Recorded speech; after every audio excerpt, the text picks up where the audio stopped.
June 27th, 2004, Middlebury, Vermont.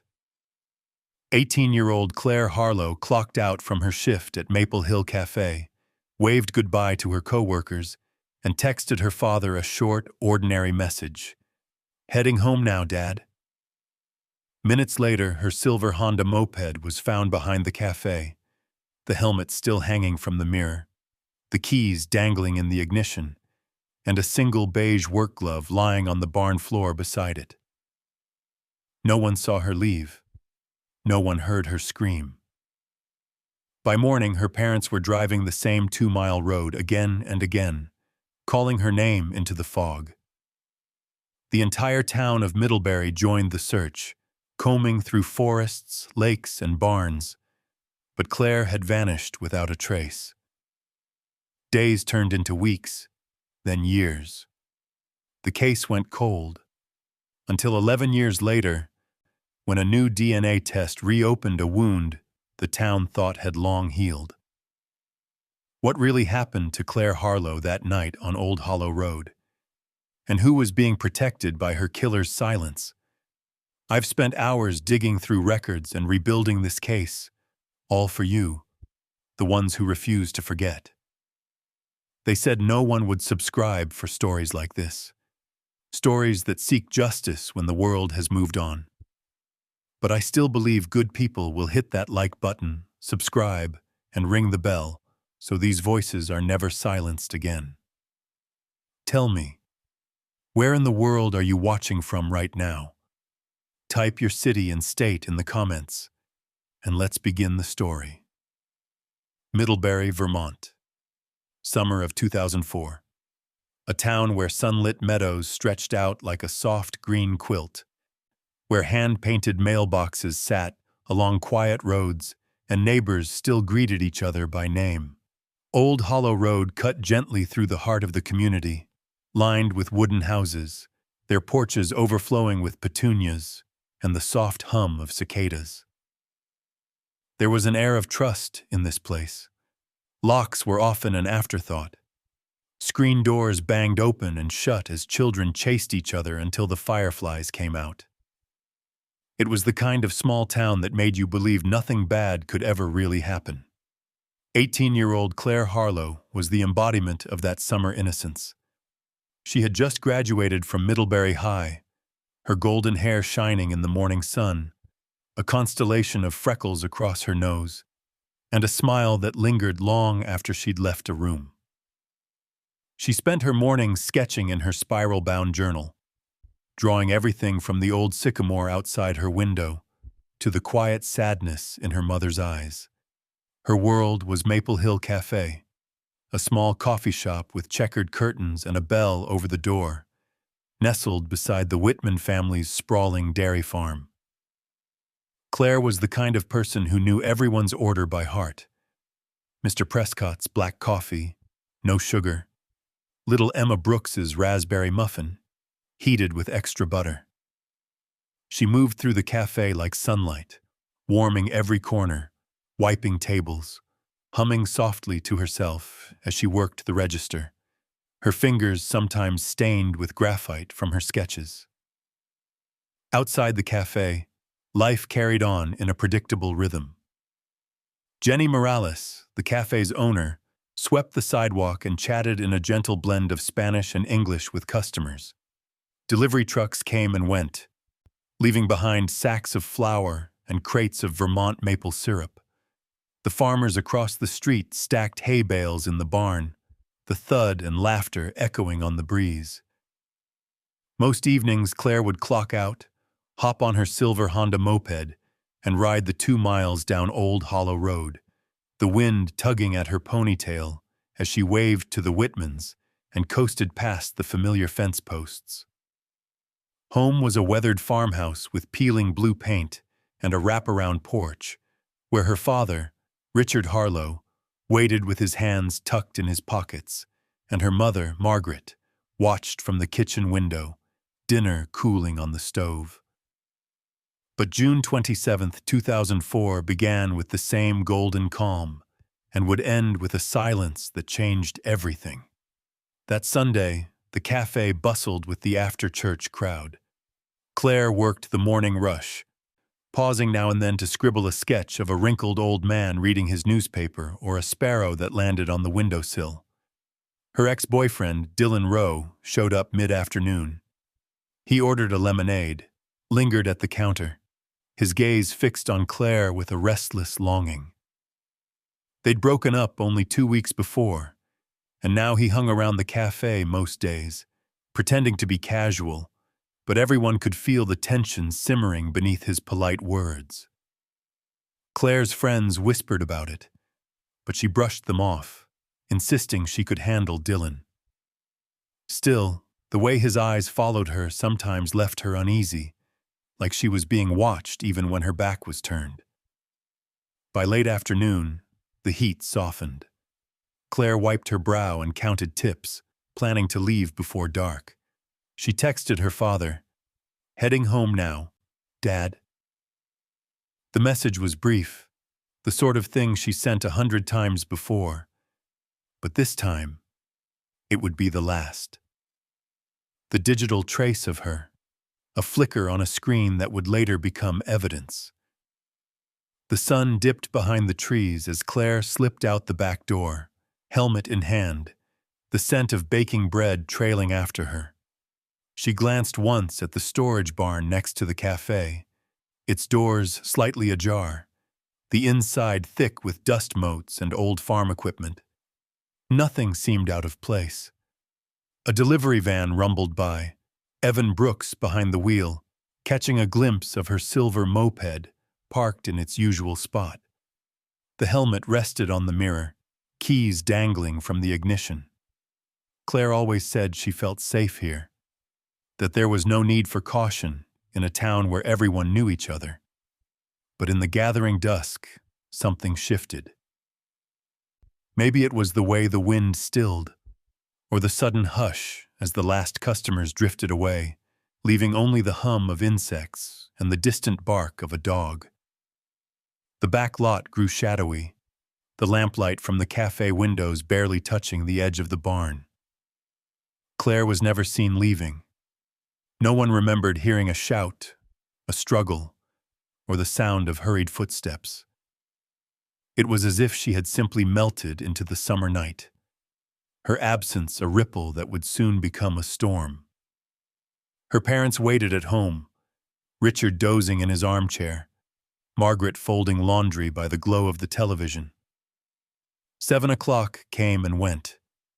At first, they thought Claire was just chatting with friends, lost in conversation as she often was, or maybe she'd stopped by the Whitman farm to drop off a pie like she'd promised.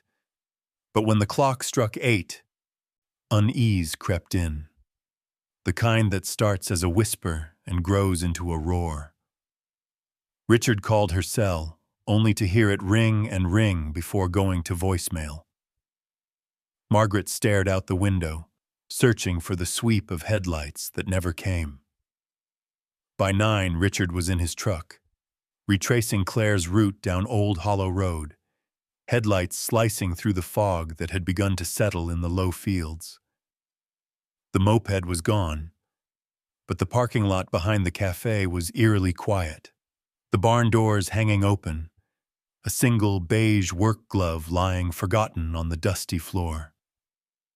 There was no sign of Claire, no note, no sign of struggle, just the ordinary scattered objects of a day that should have ended like any other. That was the last night Middlebury would ever feel truly safe. In the days to come, the Harlow house would fill with strangers and search parties, the soft meadows trampled by boots and the air thick with questions that no one could answer. But in that first moment, the calm before the nightmare, the only evidence of change was the silence, deep and unyielding, that settled over the town, waiting for morning to reveal just how much could be lost in a single night. As dawn crept over Middlebury, the golden fields and dewy lawns no longer glistened with hope, but with a strange, tense expectancy. With Claire Harlow missing, The world around the Maple Hill Café seemed subtly altered, its gentle hum now overshadowed by worry, suspicion, and a restlessness that had never belonged in this peaceful place. Claire herself was the sort of young woman everyone remembered fondly. She'd been raised in the blue farmhouse on the bend of Old Hollow Road, sandwiched between wheat fields and the edge of a dark pine forest. Her room, with its sloping ceilings and faded lilac curtains, was cluttered with pencils, colored markers, half-finished journals, and homemade collages of birds, trees, and faces she'd seen in the café. Art was her window to the world, a way to make sense of beauty, longing, and sometimes the unspoken sadness she sensed in others. In her senior year, she'd filled sketchbooks with portraits of classmates, the landscape around Lake Dunmore, and self-portraits she never showed anyone. Sometimes, she'd disappear into her imagination for hours, drawing at the old wooden table in the kitchen as her father worked outside, and her mother corrected elementary school spelling tests by the window. Claire was ambitious, set to attend the University of Vermont that fall, hoping to study art history, maybe travel to Europe, see paintings she'd only read about in library books. She sometimes confided to her best friend, "I want to leave Middlebury, but I don't want to forget it." Yet she was loyal, too, refusing to turn her back on the people who'd shaped her. In the café, she greeted regulars with a warmth that drew out even the shyest souls. She was quick to offer a smile or a silent, knowing glance to those who needed it most. Her father, Richard Harlow, was the quiet backbone of the family. 52 years old, his hands rough from years spent repairing fences and tending cows, he moved with a kind of steady patience. Once a Marine, he'd returned to Vermont to farm the land his own father had worked. Though he seldom spoke of his time in service, the discipline and silent strength he brought to each day were unmistakable. He took comfort in routine, the early morning chores, the coffee on the porch, the way his daughter would lean her head on his shoulder when she was tired. He loved Claire with the unspoken devotion of a man who knew how quickly life could change, but never imagined it would happen to him. Margaret Harlow, Claire's mother, was the light of the household. An elementary school teacher with a gentle touch and a fierce love for her family, she spent her days nurturing young minds and her evenings trying to hold her own small world together. She was known in town for her homemade blueberry pies, her calm patience in the face of mischief, and the way she'd volunteer for every fundraiser or bake sale. Margaret had always worried about Claire, sensing an undercurrent of loneliness in her daughter's dreams, but tried to let her grow and find her own way. In the days before Claire disappeared, Margaret had watched her daughter more closely, noticing the tension in her shoulders, the distracted way she'd pick at her food, and the tired smile she'd put on for her parents' sake. The cafe itself was a microcosm of Middlebury. Old wooden beams, sun-faded photographs on the walls, the scent of cinnamon and coffee beans lingering even after closing time. Jenny Morales, the owner, was a fixture in the community. At 45, she radiated warmth, but kept her private life carefully guarded. Born in New Mexico and having come north after a broken marriage, Jenny poured her heart into the cafe.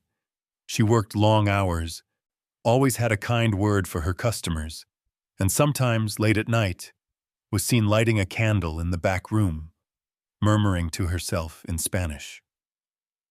Some said she carried old secrets. Others simply admired her strength. Yet, on the night Claire disappeared, Jenny's own movements would become a shadow on the investigation. Her story not quite lining up, her presence on a security camera after she claimed to have left for the day. Then there was Dylan Rowe, the 20-year-old with an easy grin and a restless energy that never quite settled. He and Claire had dated for nearly a year. Their relationship an on-again, off-again parade of emotions, arguments, and passionate reconciliations. 2 weeks before her disappearance, they'd finally called it quits for good, or so Claire hoped. But Dylan lingered around the café, making excuses to see her, leaving notes and small gifts, his need to just talk growing more insistent as the days went on. To outsiders, he was just a heartbroken ex. To those closer, there was something more volatile beneath the surface. He grew jealous, erratic, his eyes narrowing whenever another boy so much as laughed at Claire's jokes. The day before she vanished, witnesses said he watched her from the parking lot for over an hour, silent and brooding. The fabric of Middlebury was made up of ordinary people, farmers, shopkeepers, students, and laborers. Yet on that fateful evening, as Claire vanished between sunset and darkness, the lines between trust and suspicion blurred. The Whitman family, whose barn stood beside the café, would soon be drawn into the whirlwind. Even delivery drivers, out-of-towners, and the kids who'd hung out behind the gas station that night would find their stories under scrutiny. No one thought of themselves as anything other than normal, but in the days to come, every kindness would be questioned, every secret examined, and every relationship laid bare in the desperate search for the truth behind Claire Harlow's disappearance. The hours after Claire's absence stretched long and uneasy, thick with a kind of dread the townsfolk had never known before. By morning, the word had slipped from porch to porch, over back fences and through the rows of sunflowers that lined Main Street. Claire Harlow had not come home. Her moped, her backpack, her gentle laugh, all missing from the world as if erased in an instant. The first clues seemed to lead nowhere and everywhere at once. At 6:20 p.m. the previous evening, delivery driver Evan Brooks had finished his usual route. Parking behind the Maple Hill Café, he'd noticed Claire's silver moped standing out in the dusty lot, the helmet perched on the mirror and the key still dangling from the ignition. He thought little of it at the time. Claire was always careful, but also a bit absent-minded, forever rushing in and out, with arms full of pie boxes or bags of flour. Yet, as the morning wore on, what once seemed harmless now shimmered with ominous significance. The lot behind the café was the last confirmed place anyone had seen Claire.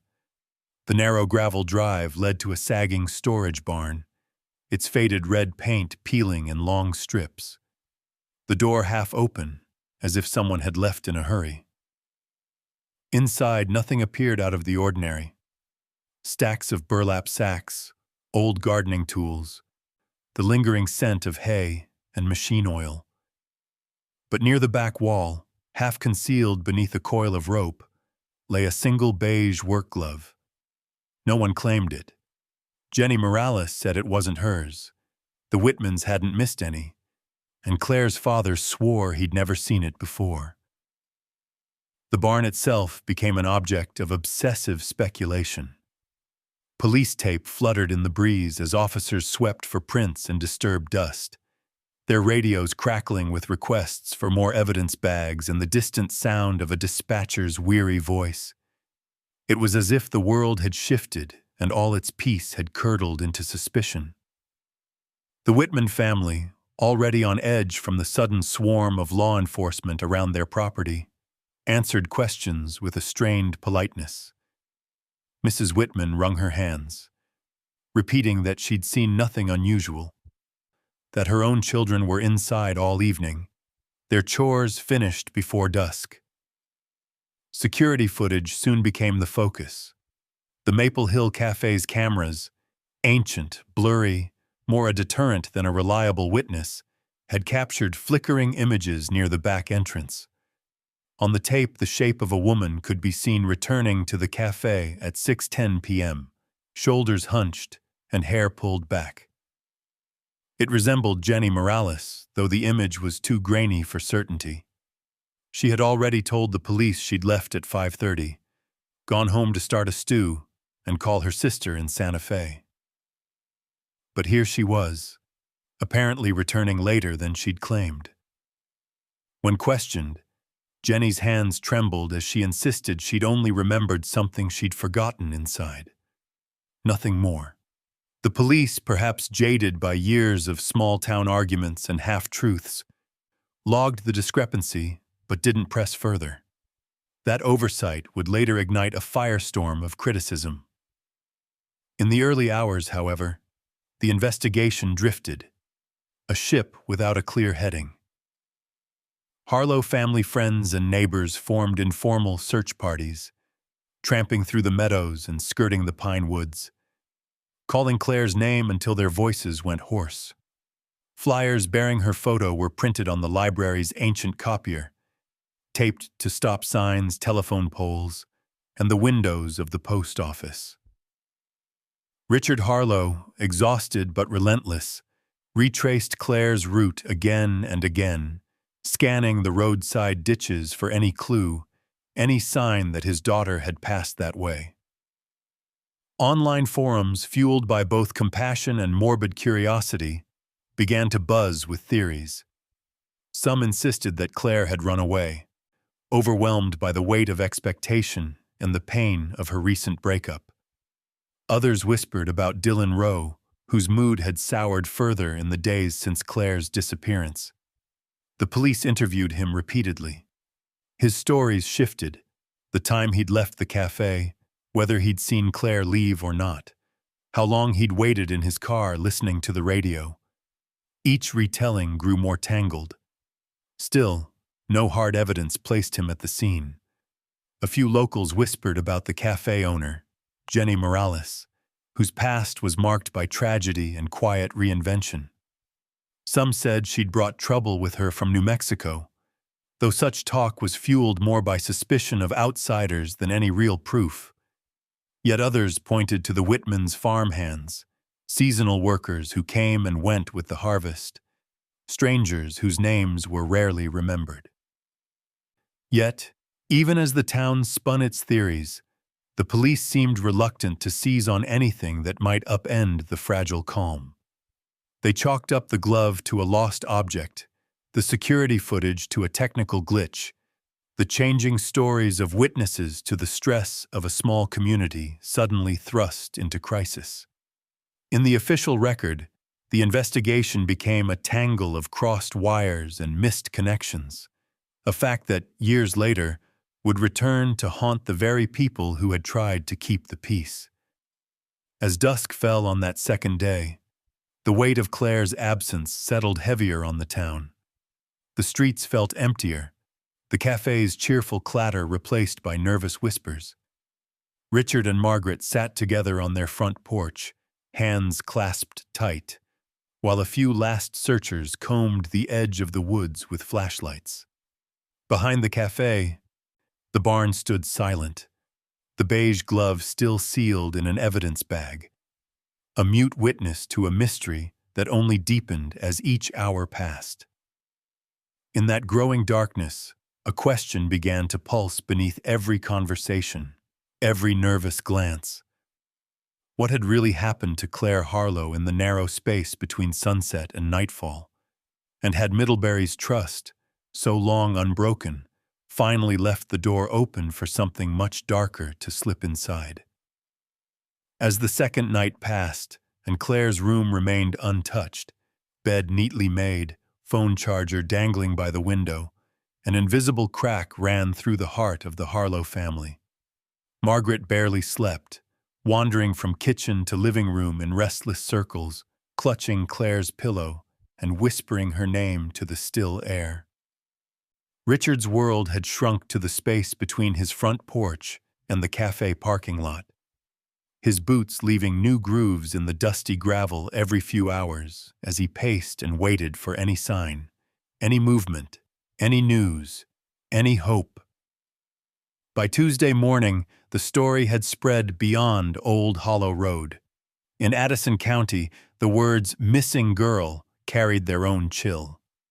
Middlebury's local radio interrupted its usual easy-listening tracks with news bulletins. 18-year-old Claire Harlow has not been seen since Sunday evening. Her face, smiling, golden-haired, hopeful, stared out from hastily printed flyers now tacked to every lamppost and bulletin board in town. But it wasn't just her parents who felt the weight.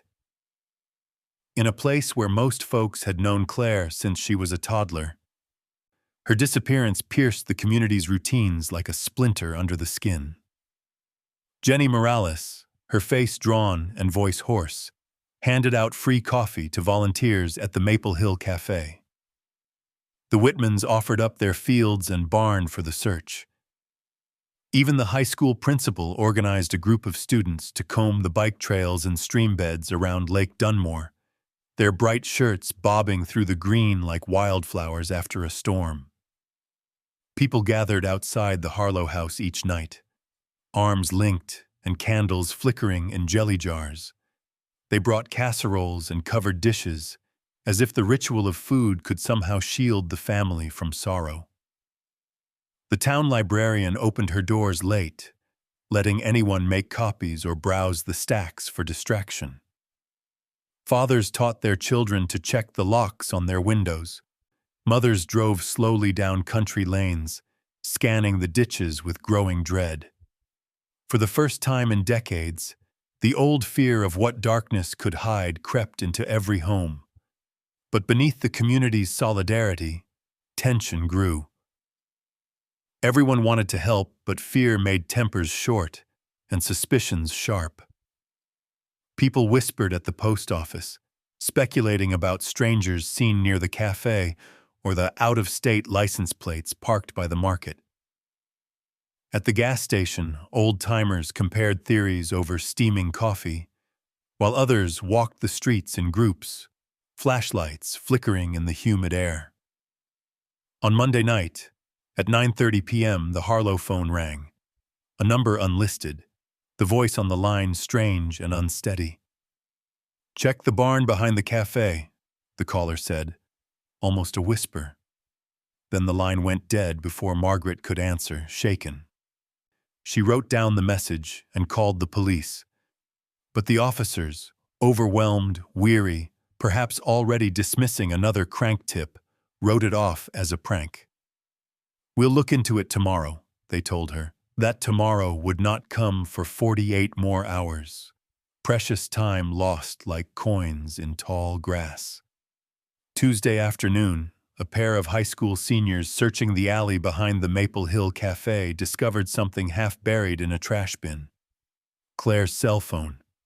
Its screen shattered and the battery gone. Word spread quickly.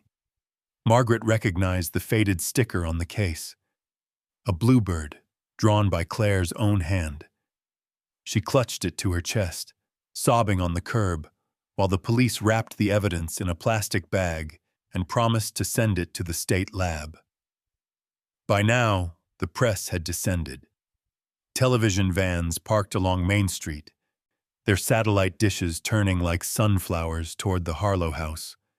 Reporters hounded the sheriff for updates, cameras catching every grimace and shake of his head. "We're doing everything we can," he repeated, but his eyes showed the strain of too many questions and not enough answers.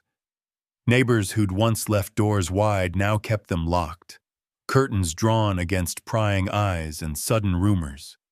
It was the revelation, leaked by a local journalist, that the police had failed to check the barn immediately after the anonymous call that finally sent the town into outrage.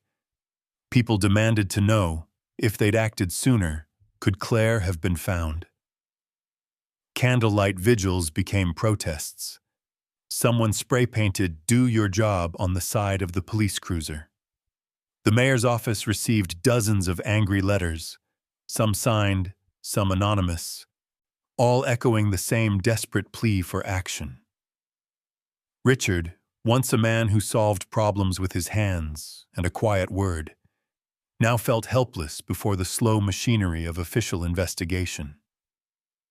He walked the length of Old Hollow Road each night, flashlight in hand, calling Claire's name until his throat was raw.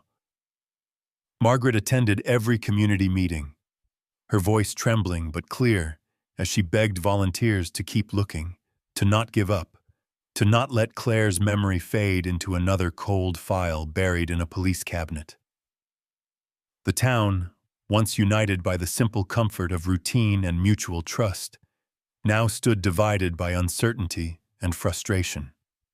Some questioned their neighbors' motives. Others wondered about past arguments or hidden grievances. Every face became a potential suspect, every secret magnified by the glaring light of fear. And yet, for all the anger and suspicion, there was still a thread of hope, fragile but unbroken, that Claire might yet return home, that one last clue might bring her back from the dark. In the hush that settled over Middlebury each night, the echo of her name carried on the wind, and candles burned low on porch railings as if they could light the way for a daughter lost somewhere between the edge of the woods and the boundaries of heartbreak. As the initial shock wore off, the search for Claire Harlow shifted from frantic hope to the grim precision of a criminal investigation. The fields and woods around Middlebury were still dotted with volunteers, their calls growing weaker and their eyes burning from sleepless nights. But now the county sheriff's office took center stage. The yellow crime scene tape remained strung across the barn behind the Maple Hill Café, snapping in the breeze, while inside, officers photographed every muddy footprint, every stray scrap of cloth, every trace of dust disturbed by an unfamiliar hand. Sheriff Mark Delaney led the effort. A veteran of small-town policing, Delaney was used to handling disputes over property lines and the occasional drunken fight outside a bar, not a missing persons case that threatened to tear the town apart. Yet he moved methodically, assigning deputies to re-interview witnesses, combing through hours of blurry security footage, collecting fingerprints from every surface in and around the cafe and barn. Every person with a connection to the cafe became a person of interest. Jenny Morales, whose timeline remained clouded by that blurry camera footage, endured hours of questioning. She sat in the sheriff's cramped office, hands twisted in her lap, voice thin as she repeated her account of the night. Leaving at 5:30, returning only briefly, not seeing Claire, not hearing anything unusual. Yet suspicion clung to her like the faint aroma of coffee grounds in her hair. Deputies quietly asked around town about her past, whether anyone had noticed tension between her and Claire, if she'd ever lost her temper at work. Some remembered small arguments, a slammed door or a raised voice in the kitchen, but nothing more. Attention soon shifted to others in Claire's orbit. Dylan Rowe, with his shifting alibis and agitated presence, quickly found himself under a harsher light. Each interview revealed inconsistencies. He first claimed to have left the cafe just after Claire's shift, then admitted he'd lingered in his car in the lot, hoping to talk. He insisted he'd seen nothing, but his nervous manner and ever-changing details raised eyebrows. People whispered that he'd become possessive after their breakup, that he couldn't let go. Deputies pressed him, but the absence of physical evidence made everything slippery. He was troubled. But was he truly dangerous? Then, almost by accident, a new name rose to the top of the list. Lukas Petrov, a 34-year-old Lithuanian immigrant who worked odd jobs and lived in a battered trailer near the Whitman farm. Lukas was known for keeping to himself, his English rough, his eyes wary. He did maintenance at several local properties, including the cafe and the barns along Old Hollow Road. Some said he was shy, others thought him unfriendly, but no one could remember him causing trouble. Until now. A search of Lucas's trailer turned up unsettling discoveries. In a cracked jewelry box beneath his bed, investigators found a pair of delicate silver earrings identical to those Claire wore daily, a gift from her grandmother. Nearby, in a plastic bin, was a length of rope flecked with mud, the same type used for hay bales in the Whitman barn. Even more damning were the mud prints on Lucas's worn boots, matching the pattern found in the barn where the beige glove had lain. The sheriff's team worked tirelessly, sending the rope and earrings to the lab, comparing shoe prints, cross-referencing DNA. But time moved slowly, and as each day passed with no sign of Claire, the mood in Middlebury soured from sorrow to suspicion. Whispers filled the aisles of the grocery store and the pews at Sunday service. "Did you hear about Lucas? They say he lied about where he was that night. He's not from around here." Lucas himself, when questioned, insisted on his innocence. Through a public defender, Jeff Conroy, a man who, as it happened, had known Sheriff Delaney since high school, he explained he'd been home the whole evening, video calling his mother in Lithuania. His alibi seemed fragile, easily constructed, but with no body and only circumstantial evidence, the sheriff hesitated.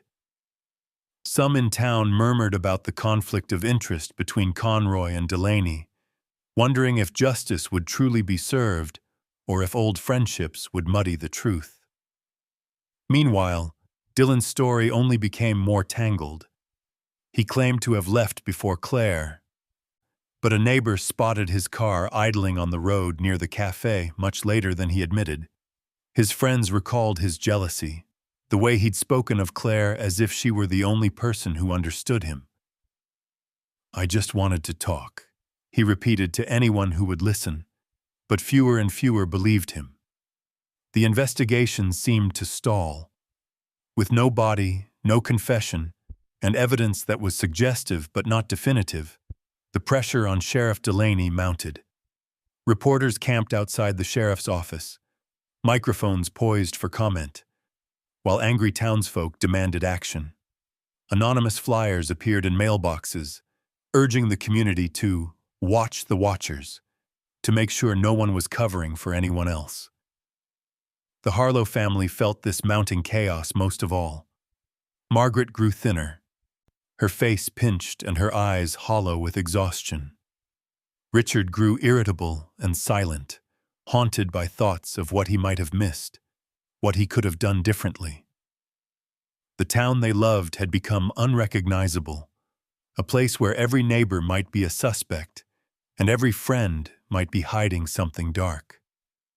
And so the search for Claire became something else, a reckoning for the community, a test of trust and loyalty under the weight of suspicion. As days stretched into weeks and summer's green began to fade, Middlebury found itself trapped in a terrible limbo, caught between hope, fear, and the knowledge that the truth might be even harder to bear than the uncertainty itself. Summer faded into fall, and with each drifting leaf, hope for Claire's return grew thinner, more brittle. Eventually, little more than a ghost trailing through the halls of the Harlow house. Middlebury, once united by urgency, now found itself learning the art of waiting, of living alongside uncertainty. The yellow tape came down from the barn behind the Maple Hill Café, but its shadow lingered, an unspoken boundary that separated before from after. The case files thickened, stacked with lab reports, interview transcripts, blurry photos, and pages of tips that led nowhere. The sheriff's office, unable to move forward without a body, released Lucas Petrov after 48 tense hours. "Lack of direct evidence," they said, their voices tight, avoiding the eyes of Claire's parents. Word of his release traveled fast, faster, perhaps, than any actual progress in the investigation.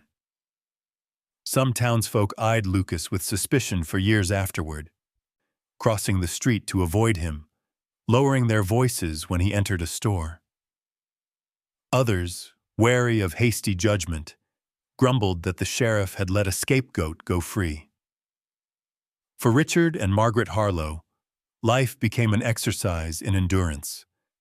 Richard, once a man rooted in routine and the rhythms of the land, lost his center. Every year, on the anniversary of Claire's disappearance, he replaced the faded missing poster on Main Street, smoothing out the tape and brushing away the morning dew. His hands shook a little more each time. He found himself drifting into long silences, haunted by memories of laughter at the kitchen table, of sunlight on his daughter's hair, of all the small moments that used to define their days. Margaret coped in her own way, by clinging to the rituals of her old life, pouring herself into her work at the school, comforting the children of others while her own ache deepened with each passing month. Friends and neighbors brought casseroles at first, then cards and notes, then, eventually, nothing but polite smiles and averted gazes. Grief made the world smaller and quieter, as if every sound was muffled by a layer of sorrow. Rumors, like wildflowers, thrived in the emptiness. Some said Richard had once hired Lucas for repairs on the barn months before Claire disappeared, that they'd known each other, perhaps better than they let on. Local papers hinted at a connection, feeding the notion that something was being hidden, some secret known only to the Harlow family and a handful of others. The sheriff neither confirmed nor denied these whispers, leaving the town to draw its own conclusions. Other rumors grew more twisted with time. Some suggested Dylan Rowe had left town suddenly, unable to bear the weight of suspicion. Others claimed to have seen Jenny Morales burning old receipts and paperwork late at night, her silhouette flickering behind the cafe's darkened windows. Even the Whitmans, who had offered up their barn and fields for the initial search, found themselves at the edges of whispered speculation. What had they really seen that night? And why did they keep so quiet afterward? For a while, the community kept searching. Missing Vermont, the volunteer group, returned every spring to organize a sweep of the fields and woods near Lake Dunmore. They brought search dogs and printed new flyers, but each effort ended with the same result: silence. With no new leads, the trail went cold. The investigation, once so urgent and desperate, settled into the slow, suffocating stasis of a case gone dormant. The Harlows, battered by grief and isolation, finally made the painful decision to sell their farm.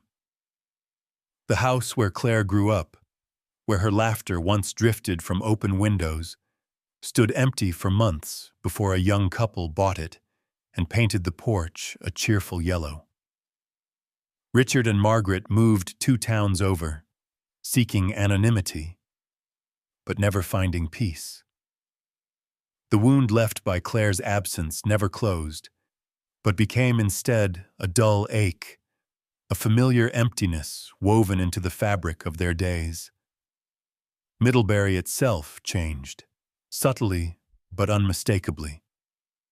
Neighbors who once trusted each other now hesitated.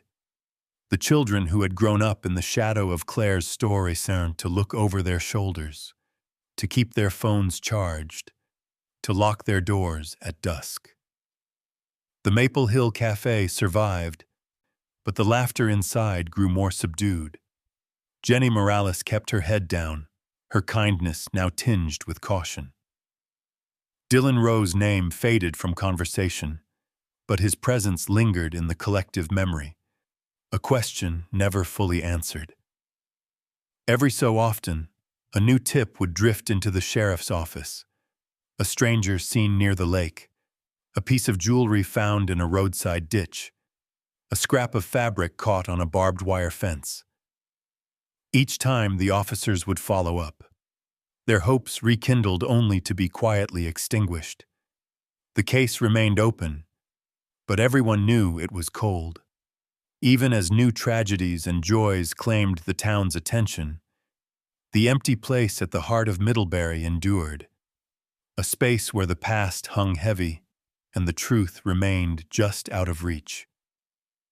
Yet, despite everything, the Harlows, like the community that once rallied around them, could not completely let go. The memory of Claire's gentle spirit, her laughter, her art, lived on in the smallest details. A mural in the school hallway, a faded flyer caught beneath a park bench, a wildflower growing stubbornly beside the old barn. In these quiet, persistent reminders, the hope for closure, if not healing, remained. Years drifted by, the world growing quieter around the mystery that had once set Middlebury ablaze. Life in the small Vermont town trudged onward. New faces appeared behind the counter at Maple Hill Café, and Claire Harlow's name, once spoken in every household, faded into the background hum of local legend. Yet for some, the past never loosened its grip. For her parents, every birthday, every empty seat at holiday dinners, every scrap of news about a missing girl anywhere in the country reopened the wound. For others, a stubborn unease lingered, as if the town itself was holding its breath, waiting for an answer that never came. It was a group of volunteers who stirred the dust. In 2015, more than a decade after Claire vanished, Cold Case Vermont took an interest in her file. These were not seasoned detectives, but retired officers, forensic students, and families of other missing daughters, united by a need for closure. They scoured every page of the Harlow file, armed with new technology and a tenacity that outpaced the small-town authorities.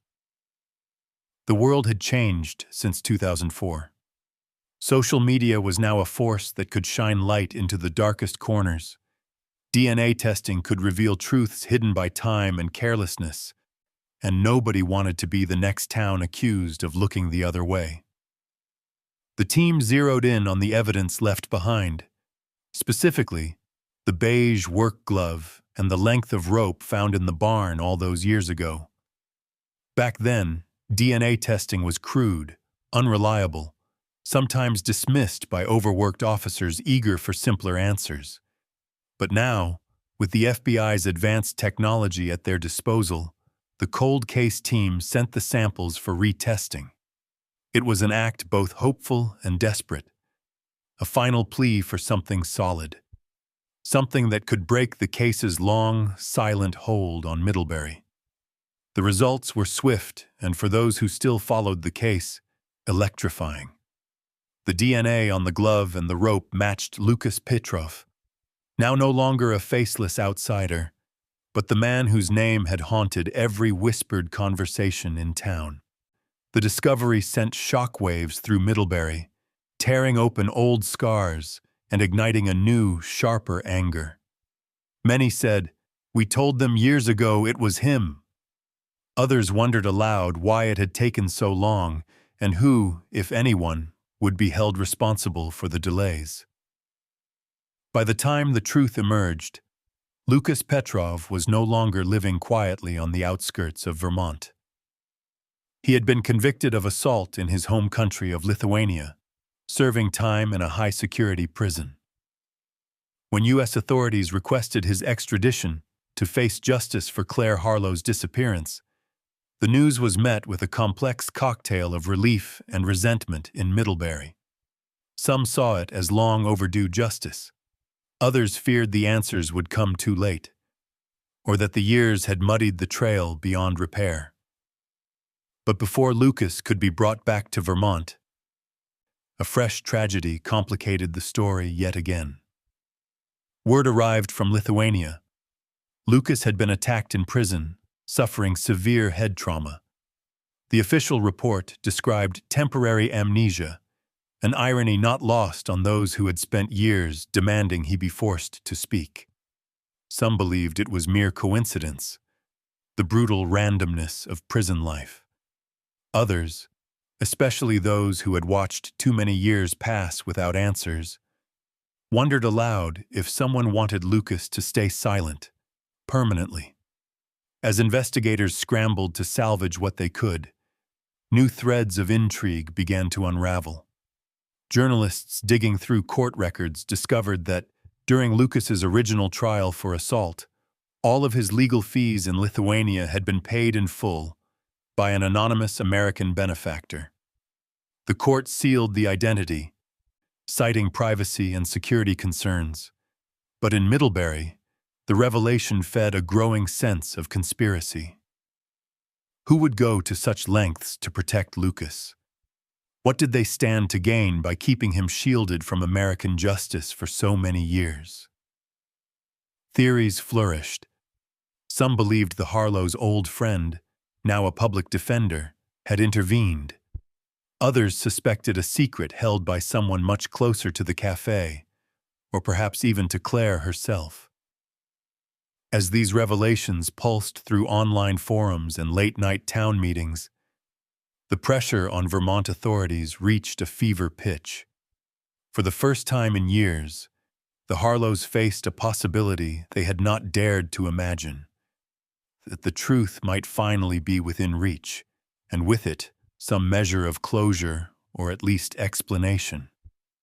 Yet the sense of triumph was tinged with dread. Middlebury, still bearing the scars of division and distrust, wondered what the real cost of truth would be, and whether, after so many years, justice could be anything but bittersweet. In those autumn days, the leaves began to fall again, covering the old barn and café in a blanket of gold. People paused on their way to work, staring at the flyers that never truly faded, and found themselves asking new questions, their minds racing ahead to the day when Lucas Petrov would be called to answer. Not just for the evidence, but for the years of pain, silence, and suspicion he'd left behind. The case was no longer just about a missing girl. It had become a test of the town's memory, its ability to face hard truths, and its willingness to break the silence that had kept it captive for so long. As the investigation's net drew tighter, the past and present collided, and the world waited, once more, for answers in the case of Claire Harlow. In 2016, the old Addison County Courthouse buzzed with a sense of historic reckoning. More than a decade had passed since Claire Harlow vanished, and yet the crowd that filled the courtroom benches brought with them the same aching suspense that had first seized Middlebury on that haunted June night. Reporters, townspeople, and the Harlow family sat shoulder to shoulder, each with their own questions and ghosts. On the stand, older now and visibly hardened by prison life, Lucas Petrov finally faced Vermont justice. The proceedings unfolded under the flickering gaze of TV cameras and local news, but the air inside the courtroom was thick, almost breathless. Every detail of the old evidence, the rope, the glove, the grainy security footage, was re-examined with a fresh urgency, bolstered by the unimpeachable science of modern DNA testing. No longer could doubts hide behind the phrase, "lack of direct evidence." The match was clear. The story was waiting. Through interpreters and halting English, Lucas finally confessed. The words fell flat, unadorned by drama. He described approaching Claire in the barn that evening, claiming he only wanted to talk, but when she rejected his approach, anger overcame him. He spoke of hands tightening around her throat, of panic and regret, of hiding her body beneath a slab of concrete poured hurriedly in the barn's far corner. For the first time, the shape of Claire's fate took form, wrenching from imagination to certainty. The revelation was devastating. Some in the courtroom wept openly. Others stared at Lucas in a silence so sharp it seemed to cut the air. Margaret Harlow clutched her husband's hand as if holding on for life. Richard, gaunt and grayer, kept his eyes fixed on the defendant, searching for something. A sign of remorse, perhaps, or simply the truth that had been withheld for so long. The confession should have brought release. Instead, it only opened deeper wounds. As Lucas spoke, some details seemed odd, too simple, too rehearsed. He described no accomplice, no hint of outside help, even though questions had always swirled about how a single man could hide evidence so thoroughly, evade suspicion for so many years, and pay for legal defenses on 2 continents. Then came the moment that sent the trial spiraling into controversy. The prosecutor, emboldened by the partial confession, pressed on. "Did anyone else help you?" The question hung in the air, the silence so complete it seemed to echo. But before Lucas could answer, the judge cut in sharply, ruling the question out of scope. The gavel fell, ending the line of inquiry and sending a visible ripple of confusion through the crowd. A verdict followed quickly. Guilty. Life in prison without parole. For some, this was the justice they'd waited for. For others, especially those who'd followed the rumors, who still saw shadows behind the official story, it felt like a door slamming shut just as the final truth was about to slip through. As the weeks passed, the sense of closure remained incomplete. Online forums erupted with speculation. Why had the judge been so eager to shut down further questioning? Who was the American benefactor who paid for Lucas's defense? Was there a secret known only to a select few? A detail powerful enough to demand silence in a room built for justice? In Middlebury, suspicion took root once more, blending with the old sorrow and new anger. Then another twist. Less than a year after sentencing, Lucas Petrov was killed in a fight in the Lithuanian prison where he was held awaiting transfer. The news landed like a final blow, robbing both the Harlows and the town of any hope for additional answers. Whatever secrets Lucas had carried, whatever names or truths he might have revealed, died with him. The last fragile link to Claire's missing years was now severed, perhaps forever. In the aftermath, Middlebury came together for a memorial by Lake Dunmore. Hundreds gathered at sunset, lining the shore with candles that flickered in the growing dusk. The Harlows stood at the water's edge, the cool breeze lifting Margaret's hair, the gentle sound of the lake mixing with soft voices and distant church bells. There were tears, embraces, memories shared by those who still remembered Claire as a smiling child in the café or a teenager sketching the world as she saw it. In that quiet, the town sought some measure of peace, if not through answers, then through the shared act of remembrance. Justice, they were told, had finally come.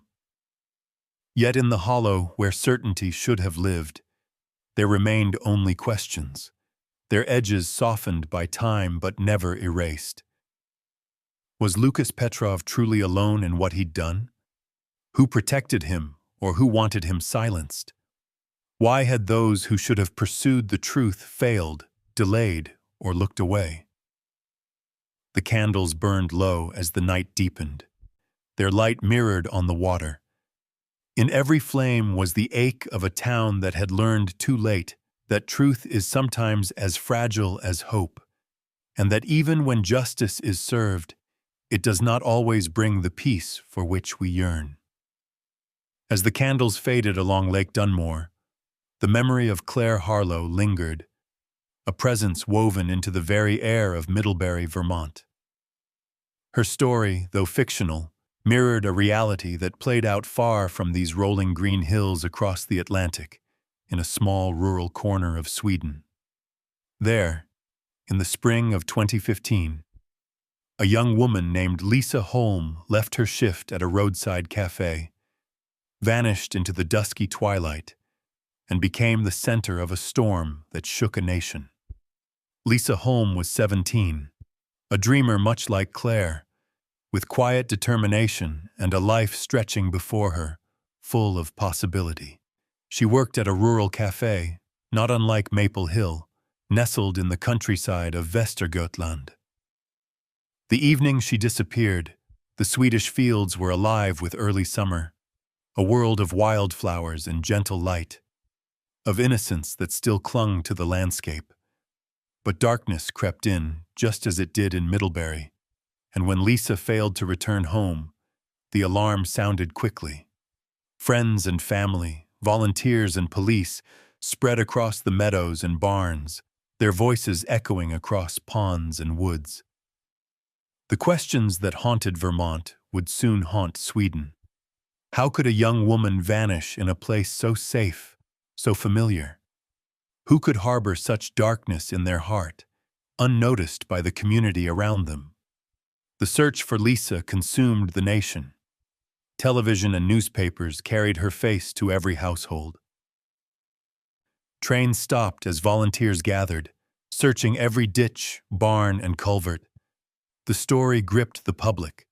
People who might never have met Lisa nonetheless saw their own daughters and sisters in her gentle eyes. Yet for all the searchers, hope faded with each passing day. 5 days after her disappearance, her body was discovered in a shed not far from the café where she had last been seen. The evidence, traces of violence, a foreign worker's fingerprints, would soon lead to an arrest. The man charged was Nerijus Bilavicius, a Lithuanian laborer, far from home and living on the margins. The evidence mounted quickly. Lisa's belongings, his DNA, the silent but damning witness of his presence in that lonely shed. The Swedish courts moved swiftly. A nation watched, demanding justice, seeking meaning in the senseless. When the verdict came, guilty, life in prison, some wept in relief, others in rage, knowing that no punishment could ever return Lisa to her family.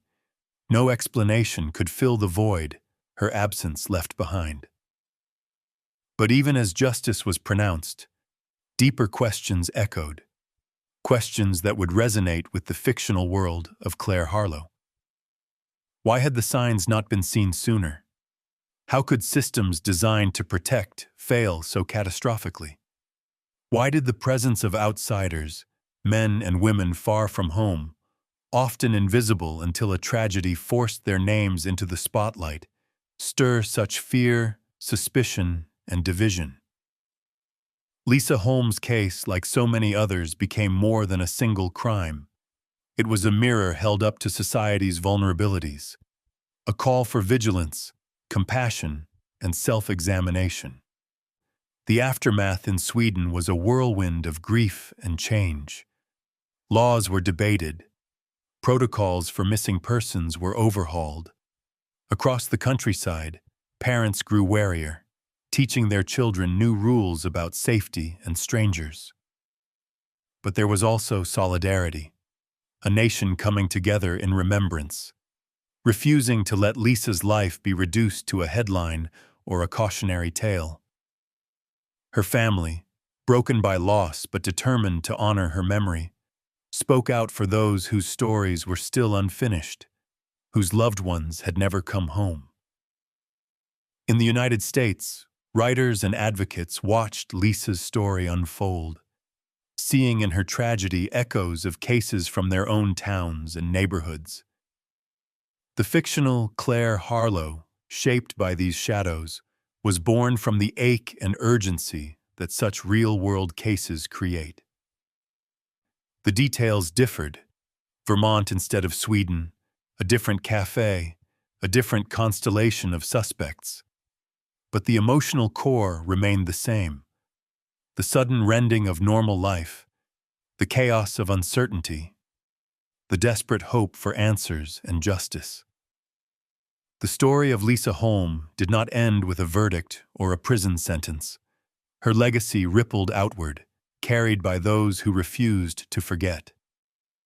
Every year, Swedes gather at candle-lit vigils, remembering not only Lisa, but all the women and girls whose stories have yet to be told, whose cases remain cold or unresolved.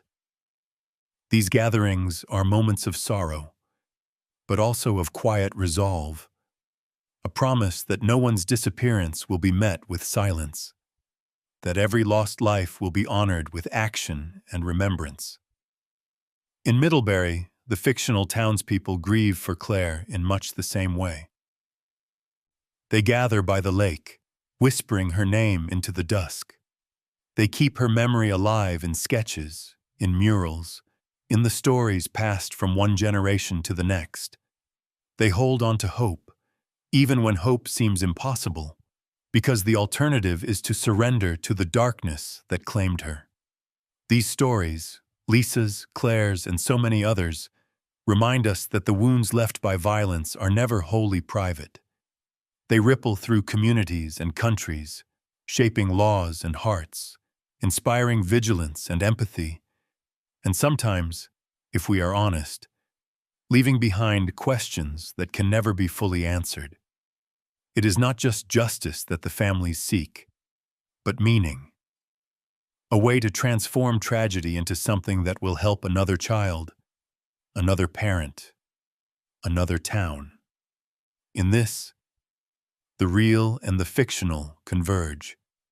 The lesson remains unfinished, written in the spaces between memory and loss, between what is known and what can never be undone. In the years since Claire Harlow's disappearance and the revelation of her fate, Middlebury has become a town forever marked by the space she left behind, a space that cannot be filled by new paint on old porches or by the passing of seasons, but which is nonetheless stitched into the fabric of the community. The grief, once raw and consuming, has softened into a kind of reverence, a silent promise that what happened to Claire will never be forgotten or dismissed, that her memory will remain a lantern burning in the darkness for those still searching for justice, closure, or understanding. The Harlow family, changed in ways both visible and unseen, continues to walk through each day with the weight of their loss. Richard's hair has gone white, his steps are slower, his voice quieter. Yet there is a gentleness in him now, a patience born of deep sorrow, and the wisdom to recognize that life, though unpredictable and sometimes cruel, is also filled with moments worth holding on to. Margaret, once known for her laughter and boundless energy, moves more deliberately through the world. She volunteers at the local school, reading to children, sharing stories that teach kindness and vigilance in equal measure. Their home, no longer filled with Claire's music and sketches, remains a place of welcome, a place where others touched by tragedy find comfort and community. For Middlebury itself, the echoes of Claire's story have spurred lasting change. Parents talk more openly to their children about safety, about trusting their instincts, and seeking help when something feels wrong. Teachers and local leaders work together to create safe spaces for students after school, ensuring no one is left alone or unseen. The police department, humbled by the painful lessons of the case, has overhauled its approach to missing persons, responding faster, listening more closely, collaborating with other agencies and the families themselves from the very first hour. But the story's most powerful legacy may be its impact on the hearts and habits of ordinary people. In every café, on every quiet country road, there is a new awareness, a watchfulness born not of fear but of compassion, a readiness to intervene when something feels amiss. The once easy trust of small-town life has matured into something more resilient, a collective responsibility to look out for one another, to speak up for the vulnerable, and to believe that vigilance can coexist with kindness. Each summer, on the anniversary of Claire's disappearance, the community gathers at Lake Dunmore. The vigil is simple, a line of candles, a few words spoken, the gentle strum of a guitar carried on the evening air. Sometimes the lake is so still it mirrors the sky. Sometimes a breeze scatters the flames, sending flickers of light across the water. People bring wildflowers, sketches, or just their silent presence. It is a night for mourning, but also for gratitude.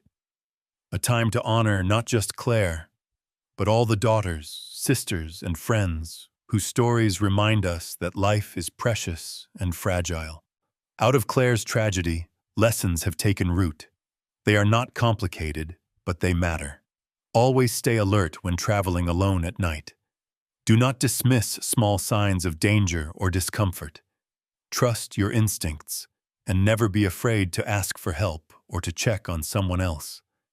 Report anything suspicious immediately.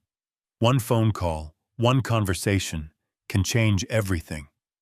Above all, speak out against violence, protect one another, and never look away, no matter how uncomfortable or inconvenient the truth may be.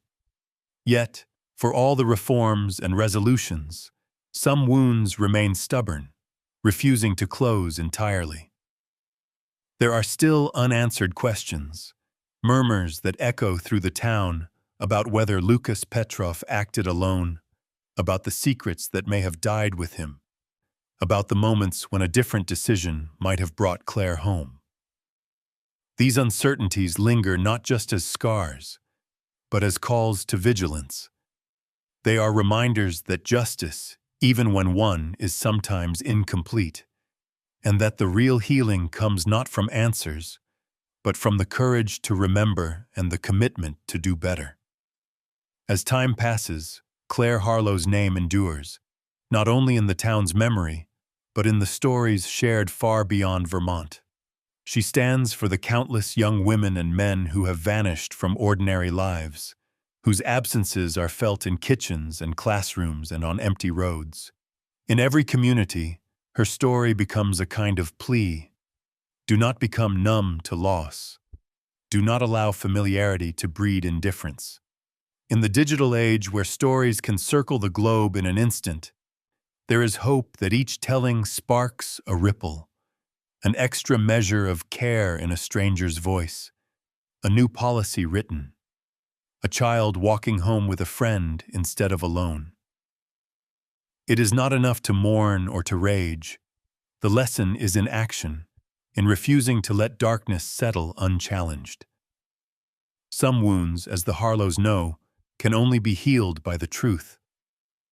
Others may never fully close, but they can become sources of strength, a shared conviction that even in the face of pain, we can create meaning, inspire change, and honor those we have lost by striving to protect those who remain. As the last candle burns low at Lake Dunmore, the reflection shimmers across the water, and the crowd disperses in silence. The story does not truly end, but continues, living on in every step taken with greater care, in every kindness offered, in every voice raised for justice. The memory of Claire Harlow, like the memory of Lisa Holm and so many others, reminds us all, there is no safety in silence. Only by shining a light, only by keeping memory alive, can we hope to bring peace where once there was only darkness, and to ensure that no story, no matter how small, how ordinary, ever truly goes unheard.